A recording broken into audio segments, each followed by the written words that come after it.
So thank you very much. It's a real pleasure and an honor to be here today to talk to you about some of my work on cannabis. As you heard, I run a busy MS clinic, and I would say not a single day goes by without patients asking me about cannabis, wanting a prescription for cannabis, wanting to know more information about it. So what I'm going to do today is to share some of my research into cannabis. I'm a behavioral scientist, and my research is based on numbers. So don't get alarmed when you see a lot of numbers on the screen. I will explain it to you, and I think the story that I'm going to make is quite a compelling one.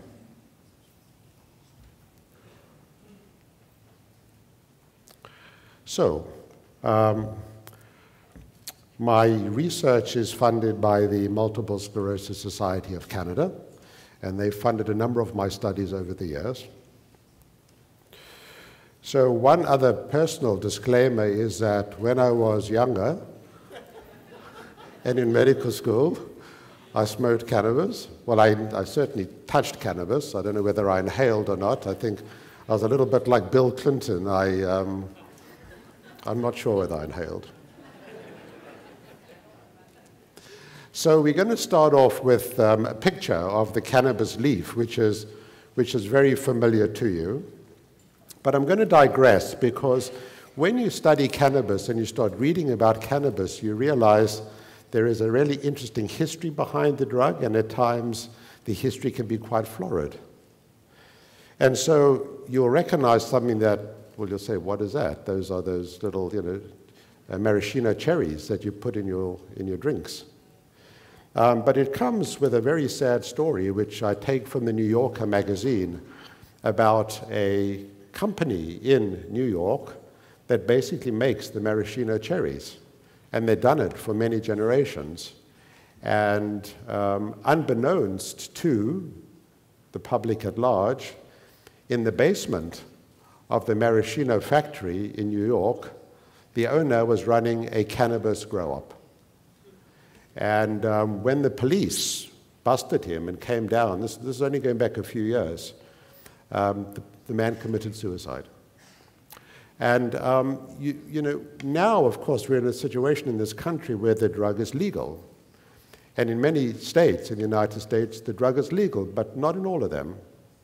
You may have read recently that in New Jersey, they couldn't legalize cannabis for all sorts of reasons. So there are multiple pressures, stigmas attached to the drug, but there's also going to be a positive side to the drug as well, I believe. But like any medication, we need to know what are the benefits and what are the side effects. So what I'm going to try and do today in front of you is to try and make sense of cannabis. How can we get some understanding amidst all the confusion and the lurid press that characterizes this drug?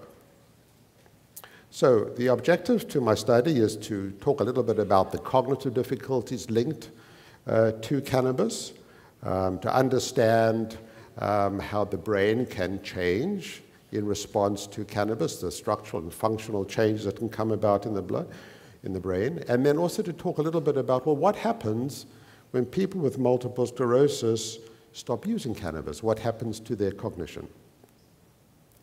So we're going to, this is just a summary of my talk, a little bit about cannabis, Cannabis 101, a little bit about cognition in healthy people, what about the pharmaceutically manufactured cannabis, and then we're going to speak about cannabis and cognition and the brain changes linked to their use.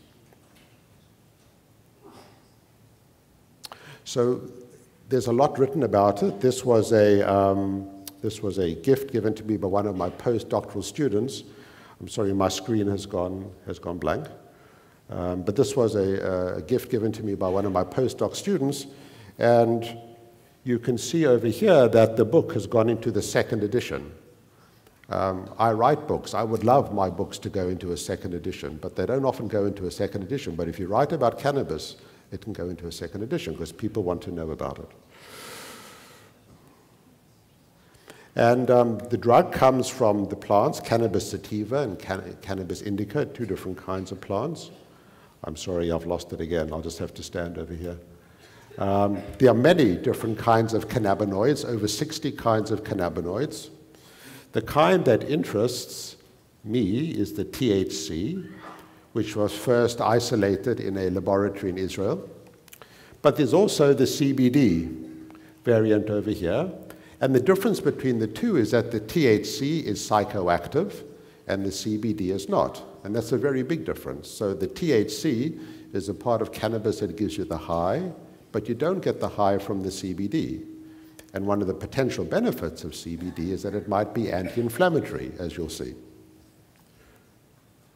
So this is a drug that's been around for a long, long time, and we've got here a text, an old Persian text that goes back to the 9th century, when they knew about the pharmacologic benefits of cannabis. And you can see over here that they used it for pain, to help women in childbirth. And so, you know, the therapeutic strengths of the drug have been around for a long time. We have here the famous philosopher René Descartes, a mathematician, a physician, and Descartes was a tremendous fan of cannabis. And when I was in Paris a few years back, I came across this little monograph actually written on Descartes and cannabis. And Descartes was such an enthusiastic supporter of cannabis that he in fact left Paris to go and live in another European city where the quality of cannabis was better. Any idea what that city might have been? Amsterdam. Yeah, so Descartes moved from Paris to Amsterdam, I think for all sorts of reasons, but one of which, according to the monograph, was that the quality of cannabis was better elsewhere. What's intriguing about Descartes is that he's known for this very famous saying of his, "I think, therefore I am." And it's quite possible that he arrived at this deep insight while he was stoned on cannabis. So we have other famous names in medicine and philosophy. We have the great Linnaeus, who also spoke about cannabis in glowing terms. He used it as a narcotic, so for pain relief, and an anodyne to help with pain, to dull the discomfort. We have here a publication going back to the journal Lancet, going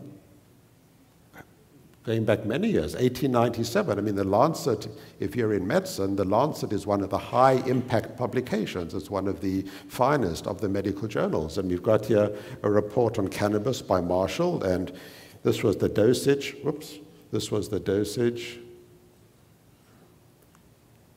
This was the dosage used. About 1 gram a day, that the onset of action he realized was very quick. You got the benefits within about 45 minutes. Then he saw individuals become intoxicated, and then over the next 2.5 hours, the effects wore off. By 3 hours, they were largely gone. And in fact, that's pretty accurate. We know that to be correct today. Then, you may not realize this, but at the early part of the 20th century, cannabis was part of the pharmacopoeia. It was a drug that was often prescribed and often given together with other drugs such as morphine as a very effective analgesic to manage pain. Even the great William Osler, probably the most celebrated of all Canada's physicians, said that this is a very effective drug, that when it comes for pain relief, there's probably a whole lot that's not better than cannabis. So there's a long and a celebrated history about the use of cannabis in medicine. It basically fell into disrepute when other drugs came along, such as aspirin, that started to take over from cannabis as a pain reliever, and people realized that the side effects from aspirin were less than they were with cannabis. And so from the 1940s, the use of cannabis started to decline and the drug became illegal. So what about cannabis? A little bit about the background of cannabis. So the most frequent use is people inhale it. It's often used together with tobacco. Its onset is very rapid, within minutes, and then as you saw from the Marshall paper in Lancet, the effects decline very quickly. However, the benefits, the physiological and the psychological effects can linger for many hours. There are different kinds. There's hash. People can use oils as well. So there are many different kinds of preparations. It's the most widely used, you can't use the word illegal anymore, but once upon a time it was. It was the most widely used illegal drug in the world. Estimated that about 3 to 4% of the general population had tried the drug. The prevalence of use in North America was about 10%. Interestingly enough, in Canada, we have the distinction of our adolescents being the highest use of adolescent cannabis in the world is within Canada. So lots of youngsters in Canada use the drug. We know that the effects can modulate the immune system. It can be anti-inflammatory. It can help with brain insults. It can help with excitotoxic stress. So there are some potential benefits with the drug as well. And you see over here the two kinds of cannabis receptors, the CB1 receptor and the CB2 receptor. They're in different parts of the body. The CB1, you see it in the uterus. It can modulate the inflammatory response, etc., and the CB2 over there, where it can modulate the immune response. People might not be aware of this, but there is such a thing as a cannabis dependence syndrome. It's not just a psychological dependence, it can also be a physiological dependence. So if someone has been using cannabis for many years, and then they stop using it, they can start developing some physical symptoms of withdrawal. They can become irritable, changes in appetite, their concentration can change, they may become a little depressed, and they can have insomnia. So real signs of physical withdrawal linked to the drug. And I'll come back to that point a little later, because when you're doing cognitive studies, you've got to be very careful to control for the effects of withdrawal, because these kinds of symptoms over here could, in theory, affect a person's cognition as well. The other thing, of course, that you see with dependence is that when someone becomes dependent on a drug, they want it more and more and more. And so they can end up spending more money on the drug as well. It becomes a very expensive habit because you're dependent on it. So what about the studies looking at cannabis and cognition in healthy people? And here the literature can be very messy because people don't control for some really important factors. For example, if you take someone and test their cognition, their memory, for example, soon after they've smoked cannabis, in other words, within an hour or so, they're going to be acutely intoxicated, and almost surely you will find some cognitive deficits. That's a no-brainer. That's easy to understand. What's more complex is the second point over here. You know, what happens when someone has smoked, but they've come off it, and you go back after many hours or many weeks? What's happened then? What happens to their cognition? And there the results within healthy people are more equivocal. You might find some people are impaired and others are not. What about the long-term effects of cannabis? That's where you're starting to get into the more controversial area. What about people who smoked it for a long time, and then you come back and test them maybe a couple weeks after they last smoked?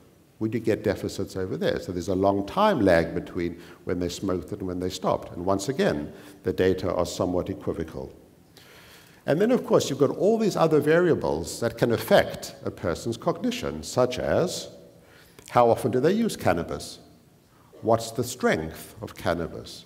Because the strength is going to vary considerably from place to place. How long have they been using it for? How young were they when they started to use it? Did they start using it when they were teenagers, when their brain is still developing? Or did they start using it as an adult 10 years after the onset of their multiple sclerosis? So you can have many different variables over here that potentially could influence your cognitive results. And you've got to try and control for all these variables when you do a study. And when you compare the various studies, it can be very messy because of all these other variables that can differ from study to study. So this is, I think, the one study in healthy people that suggests there may be problems from a cognitive perspective in someone who uses cannabis for a long time. And the data comes from New Zealand. It was published in 2012. It was a 25-year follow-up study. That's tremendously impressive. They followed a group of individuals for 25 years. It was a prospective study. There was a large number of individuals. over 1,000 patients. They evaluated them when they were young, at 13 years of age, looking at the use of cannabis. And then they did assessments when they were 18, 21, 26, 32, and 38 years. And they basically were able to follow the majority of these individuals over 25 years. And what they showed was this, that if you'd been using cannabis, starting as a youngster, as a teenager, and if you kept going and were using it frequently, maybe more than 4 times a week, by the time you got to your 30s, you had significant cognitive problems that were not necessarily reversible. So you would have deficits with your memory and your attention and your executive functioning that even if you stopped your use in your 30s, weren't recoverable. Now, one of the critiques of this study was that people said, well, you didn't control for socioeconomic status, that there are going to be people from different stratas of societies who could be disadvantaged by their social class, and maybe that was the reason why this result was so problematic. But even when you took that into account, even when you controlled for people's upbringing, the nature of their family environment, etc., the long-term data with heavy cannabis use suggested some problems. So let me shift gears a little bit and talk about the cannabis that's manufactured by the pharmaceutical industry. And this is just a single slide on it. There are a number of drugs available, nabilone, dronabinol, also called Marinol, the dimiximol Sativex, which is more widely available within North America. And you can see over here, these drugs are THC. This is a combination of the THC and the CBD. Tells you where they're available and the reasons for using them, for nausea and anorexia. So someone's got a severe like a terminal illness like cancer or advanced HIV and the appetite is gone. Well, cannabis can stimulate the appetite. And then this is going to be relevant for people with multiple sclerosis. You use it for spasticity and for neuropathic pain. This pharmaceutically manufactured cannabis. There's not a whole lot of cognitive data on these drugs. So how do we make sense of cannabis? And the bottom line is the American Academy of Neurology that put out this evidence-based guidelines for alternative medicine suggested that the pharmaceutically manufactured drugs, the Sativex, for example, does have some benefit with respect to pain. Weak benefit, not strong. It probably, but they're not sure whether it has some benefit with respect to spasticity, and that was about it. When it came to the smoked cannabis, the inhaled cannabis, the kind that you vape, that you might buy from the dealer on the street corner, there were no data. They sat on the fence. We said, we just don't know. There's not enough published information on this drug, whether it helps or whether it does harm. So, before I actually get into speaking about cannabis and cognition in people with MS, I'm just going to say a few words about cognition in general in people with MS. So, you probably know this already, but cognitive problems are common in people with MS. If you have the relapsing remitting disease, about 40% of people will show cognitive difficulties.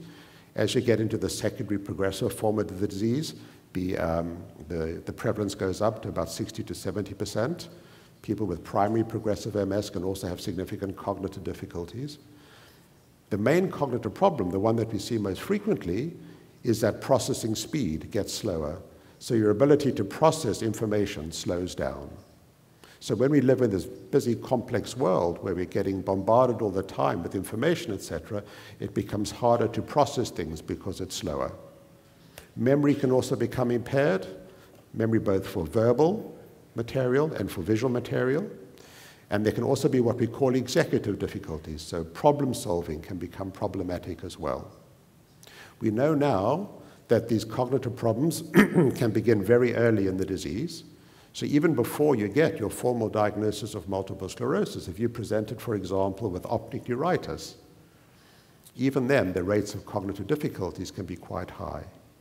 And in fact, if you have cognitive problems early in your disease, in other words, if you have some cognitive problems even before you get the diagnosis of MS, when you have what we call a clinically isolated syndrome, the prevalence of cognitive difficulties early on predicts an earlier conversion to the full-blown multiple sclerosis disease. We also know now that the cognitive difficulties correlate with what you see on the brain MRI. We're going to go through some MRI changes in a moment. So the associations are quite robust. That's why the MRI is so helpful and important to someone like me, because it can give me clues as to whether this person is going to be cognitively impaired or not. And from a therapeutic point of view, there's now I think some good data to suggest that cognitive rehabilitation can help individuals with MS who have cognitive problems. So just bear in mind, before I get into talking about cannabis, that even before we get to cannabis, people with multiple sclerosis are prone to cognitive problems. And so the question that's intrigued me as a researcher is, well, what happens when you now add cannabis to a disease in which people already may have some cognitive problems? So we tried to make sense of this by looking at how frequently do people people with MS use cannabis. And this was a study that came from a couple of clinics at my hospital, and you can see over there that a lot of people have experienced, tried cannabis at some point. Some people support legalization, other people feel it should only be legalized for medical purposes. Around about 20% of people were saying we use cannabis on a regular basis. Now, we did the study before the drug was legalized in Canada. I think almost surely this number's gone up quite a lot. And these are the reasons why people with MS use cannabis: for insomnia, for pain, for anxiety, and for spasticity. Men are more likely to use it than women. That's pretty common. We know that in general, if you go into the general population, men are more likely to use drugs than women. Most people smoke it, about 60% smoke it, about 11% ingest it, about 8% vaporize it. People have multiple uses, multiple methods of use, and over 50% of people are using it at least 4 times a day. So, with that in mind, we went and we had a look at an old study. This wasn't a cannabis study. This was an old database from something completely different, but we went back retrospectively to look at what were the data like with respect to cannabis. And we found that about 10 or 11 people in this particular group are smoking cannabis. And we looked at this particular cognitive task over here, which is a test called the Symbol Digit Modality Test, SDMT. It's a simple test, but it's a very sensitive test for cognitive difficulties. And what you can see over here, it's on a computer. You can see here we have 9 boxes, numbers 1 to 9. We have over here 9 different symbols. And over here we have the 9 boxes, and the symbols are in a different order. And there's a little buzzer that sounds, and your task is to match these symbols with the numbers as quickly as you can according to the code. So you start matching the symbols, and as you get to the end of the line over here, you get to the end of the line, it goes blank, and another line comes back and takes its place. And we do this 8 times. And we want to see how many symbols you can match as quickly as possible. So it's a test of processing speed. How quickly can you do the task? And these are the results. So over here, you can see at the bottom, we have the 8 trials over here. Here we've got the time in seconds. And over here, you've got the cannabis group in the dotted line. And here you've got people with multiple sclerosis who don't use cannabis. And to our surprise, we saw over here that the individuals who were using cannabis were about 50% slower when it came to doing this task. So this was a clue that perhaps cannabis is causing some cognitive difficulties. But there was a problem with the study because this wasn't a study focusing specifically on cannabis. It was a retrospective study. We never had urine samples to confirm whether individuals were indeed using cannabis or whether the other group had not been using cannabis, etc. So there were some problems with the study. So based on this, we went and did another study in which we tried to control for all the limitations that I've spoken about here. And this was another study that was published in the journal Neurology, looking at cognitive function in people with MS who use cannabis. And over here we had 2 groups of 25 subjects. Both groups had multiple sclerosis, but one group were using cannabis and the other group were not using cannabis. And we looked at all the demographic variables, we looked at the cognitive variables, we looked at physical disability over here. Oops. We looked at physical disability with the EDSS, which you've heard about. And we also tested the urine to see whether this was a group that was indeed clean, that were not using cannabis. And here you see the results. So don't worry about all the numbers. I'll just explain it to you.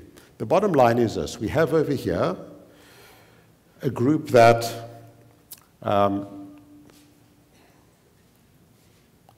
is not using cannabis, the group that is using cannabis, and down this column over here, we have all the cognitive tests. And the part that I've highlighted in blue is where we find the cognitive differences. And in some ways, no surprise, we find that the group that used cannabis has more difficulty with processing speed and executive function. And when we look at a variable down here called global cognitive impairment, and we define that as you have to fail 2 tests to have global impairment, we see that the global impairment rate in the cannabis group is about 60%, and in the non-cannabis group about 30%. So we see more cognitive deficits in the group of people with MS who are using cannabis. So in the third study, we went back to try and replicate this result, but this time we brought in MRIs. I'm going to show you some MRI data in relation to cannabis. And in this study, we had a look at, once again, 2 groups of individuals. One group were using cannabis and the other group was not. We wanted to bring them in and we gave them some cognitive tests while they were in the MRI. And we wanted to make sure that the group who were doing the test, they were not stoned. And so we told them, please don't use cannabis for at least 12 hours before you come in for your MRI. And just to make sure that indeed they hadn't done this, we have a little test that we can use to get a saliva sample. It's called narco-check. And that will tell you with great sensitivity whether a person has used cannabis within the last 6 hours. And then we had a look at cannabis withdrawal as well. You know, what happens if someone's coming off cannabis? If we're telling a group of patients, don't use cannabis before you come in for your study, and they're starting to go through withdrawal symptoms, that might affect their cognitive performance as well, so we could quantify that. And here you see, once again, a whole lot of numbers over here. You can see in the first column, you've got the people who were not using cannabis. The other column, you've got the cannabis users, and I've highlighted the differences over here in little red boxes. But once again, the individuals who are using cannabis had more difficulty with processing speed and more difficulty with an aspect of memory. So basically, we replicated what we showed last time. So now we get into having a look at what does the brain do when you smoked a joint, basically. And the test that we looked at, once again, was this test called the symbol-digit modality test. It's a very sensitive test of cognitive difficulties in people with MS. And so you can imagine now someone is lying in an fMRI machine, but while they're lying there, we ask them to complete the symbol-digit modality test. And how you do this, you've got a little button box over here. You can see you presented with the numbers and the symbols over here. And when a number matches a symbol according to the code, you just push the button box. And every time you push it, we record the response. And as you do that, we're able to map what brain changes are taking place as you do this. This is called functional MRI. And how does functional MRI work? As we solve a cognitive problem, our brain uses oxygen. And oxygen is transported around the brain by something called hemoglobin. And as you use the oxygen, the hemoglobin lets go of the oxygen. And as it does it, the brain picks up a signal. The fMRI machine picks up a signal. And that's what's recorded with functional MRI. So this is just to show you what the results were like with the symbol digit. The number of blocks of tests that they're doing it. You can see that the cannabis group is in green, the non-cannabis group is in orange, and you can see over there that there's some real differences, that the individuals who are smoking cannabis are slower. They're pushing the button box quite a bit slower than the group who's not pushing the button box. And here we have the brain images. So I'm just going to orientate you quickly as to what this shows. So this is an MRI result on all our patients, the individuals who are both smoking cannabis and those who are not. Essentially, if you look at this scan over here, this is what our brains look like in profile, side on, like this. And you can see over here, there's a line running through the bottom here and a line running through the top here, bottom and top. We scan in slices at the bottom, going all the way up to the top. Every 3 millimeters, there's going to be another brain slice. And so this is what you see over here. Down here, this is at the base of the brain, down here at the bottom, and then progressively, we move up to the top of the brain over here. So this is a snapshot of the brain from the very bottom, the base, all the way to the top of our skull over here. And we've color-coded it for you. The cannabis group is in green. The MS patients who are not using cannabis is in blue. And the yellow refers to the combined brain activations. So remember this, that everyone is doing the same test. We're going to expect certain brain areas to activate similarly. It doesn't matter whether you're using cannabis or not. There's going to be some overlap, but there's also going to be some differences. So the first thing that you can see over here is that there's lots of activation. The colors show the activation. And the yellow refers to the overlap between the two groups. And you can see back at the brain over here, behind the brain over here, why is that activating so much? Because that's where our visual cortex is. People are looking at a screen, and because we're looking at a screen, the brain tells you you're looking at a screen, and that activates. But there are also a number of areas over here that activate in response to the cognitive task, in response to the symbol jitter task. And you can see there's some shared activation in terms of yellow over here. But there's some real differences. And you don't have to be a brain scientist to see there's a lot more blue activation on these brains than green activation. And so the first message is this, that in the presence of cannabis, activation in the brain goes down when you're doing a cognitive task. So this particular test of processing speed shows that the brain is not activating as much. And you can see it very nicely here with these colors. This is a different way of looking at the brain in which we take the individuals who are using cannabis and those who are not, and we superimpose their brains on one another, and we subtract. And what's left behind? And what's left behind are those brain areas that are activating during this particular task. And we see over here the non-cannabis group and the cannabis group. And once again, we see a lot more activation when someone is not using cannabis, more blue. And if you focus down in this little spot over here, these little blue spots over here, that's a part of the brain called the thalamus. And the thalamus is a very important aspect of the brain with respect to cognition. And you can see over here that in the group who's not using cannabis, there's more activation in the thalamus, which can explain why their results are better from a cognitive perspective. Okay, so the fourth and final study is the most intriguing of the lot, which is, well, what happens if someone who's been using cannabis for many years, someone with MS, who's used cannabis for a long time, stops using cannabis? Can cognition get better? So we try to answer that. Here you can see results of a urine test. So we had a group of individuals, 40 people with multiple sclerosis. We randomized them. 20 people would stay on the cannabis, and 20 people would come off the cannabis. And you might not know this, but if you stop using cannabis today, you're still going to have cannabis in your urine for quite a long time. It's going to be around for about a month, because the drug is held in our fat stores in the body and is slowly released. You see this all the time. People tell you, I've never used cannabis, because they think that once they've stopped smoking, it will be out their system very quickly and you won't detect it. But you test the urine, you see it's around for a long time. It catches on a lot of people. And what you can see over here is the group that remained on cannabis has very high metabolites in the urine, which is what you'd expect.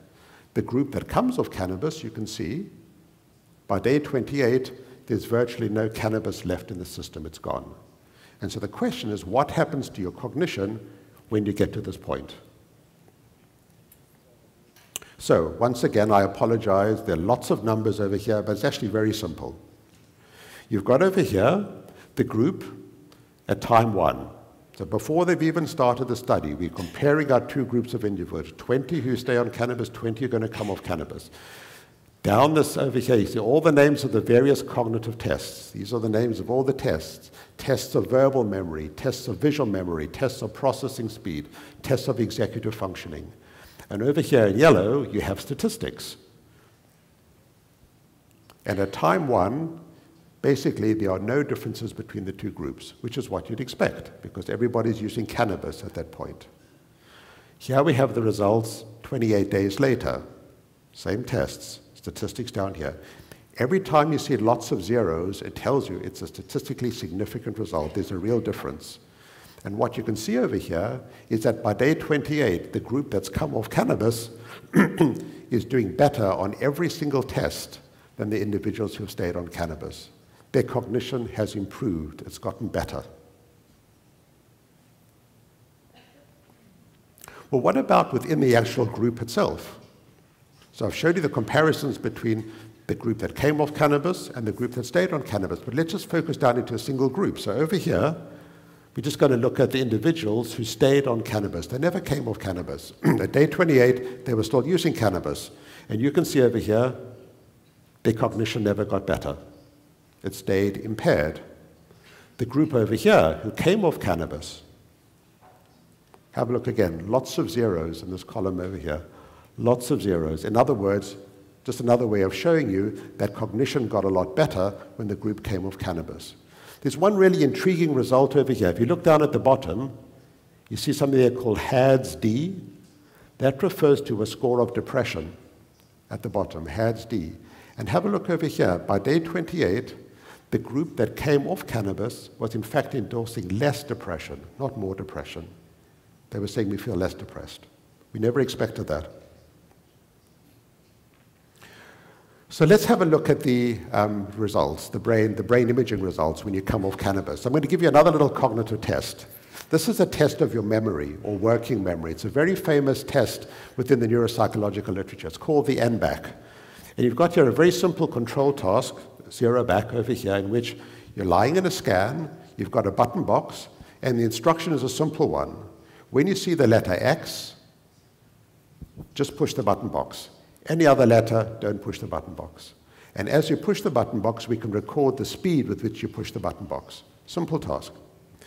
We've now got the next one called the 1 back, which basically says you're lying in a scan, only press the button box when a letter repeats. So here the letter L repeats, that's when you push the button box, otherwise you don't push it. Okay? And now we have the 2 back, which is slightly more complex. So basically your task is you only push the button box when a letter repeats once removed. So we see over here, you're going along, the letter L crops up here, then there's a D. The D is a repeat of the D going back there, it's a 2 back. That's when you push the button box. A more complex task, it's a task of working memory. And remember, every time you're doing this, we're recording what the brain activation is like. So what do the results show? And once again, we start seeing the same thing. Here we've got, at the very beginning of the study, time 1. No difference between the two groups. Those who are using cannabis, the group that's going to come off cannabis, we don't expect any differences because at time 1, everybody's using it. They're getting the same number of correct responses, plus the speed with which they push the button box is the same. When you get to day 28, over here, we start seeing some real differences.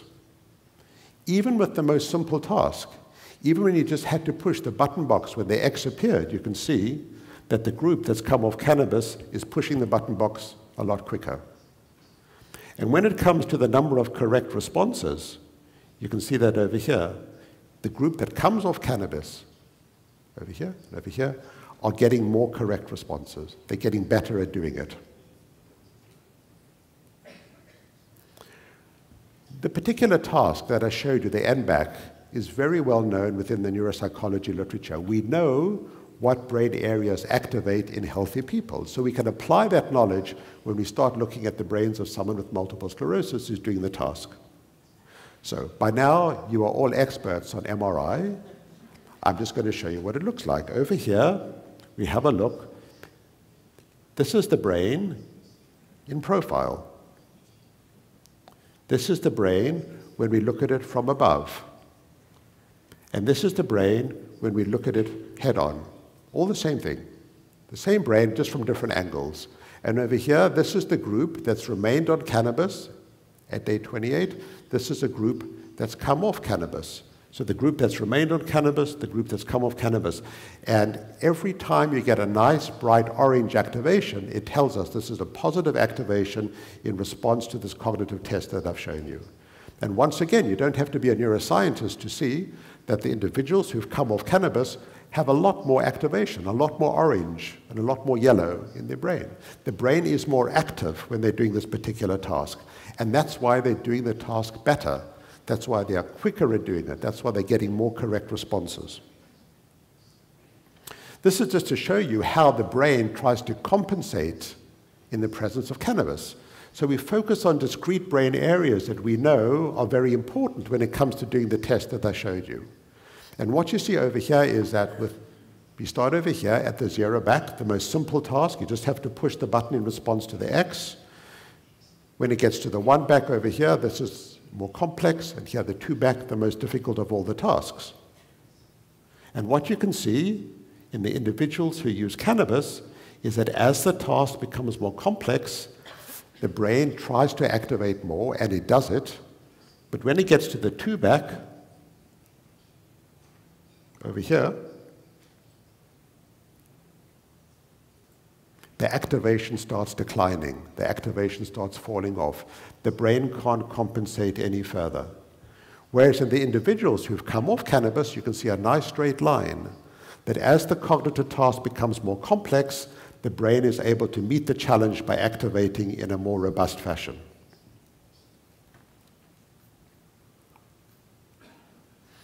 And this is basically a little bit more data to show you the same thing. So, where do we go from here? How do we make sense of all of this? I'll quickly summarize. We've got some data now, done over 3 or 4 studies to show that if someone with multiple sclerosis uses cannabis from a cognitive perspective, it may further worsen their cognitive problems. We've shown that the pattern of brain activation is going to be fundamentally different in someone who's using cannabis to someone who's not. That this activation is dysfunctional, and it in fact impedes the brain's ability to manage a cognitive task. But if there's any good news in this, we've also shown more recently that should you come off cannabis, you can recover some of your cognitive problems, and the pattern of brain activation starts normalizing to what you'd expect. So, where do we go with all of this?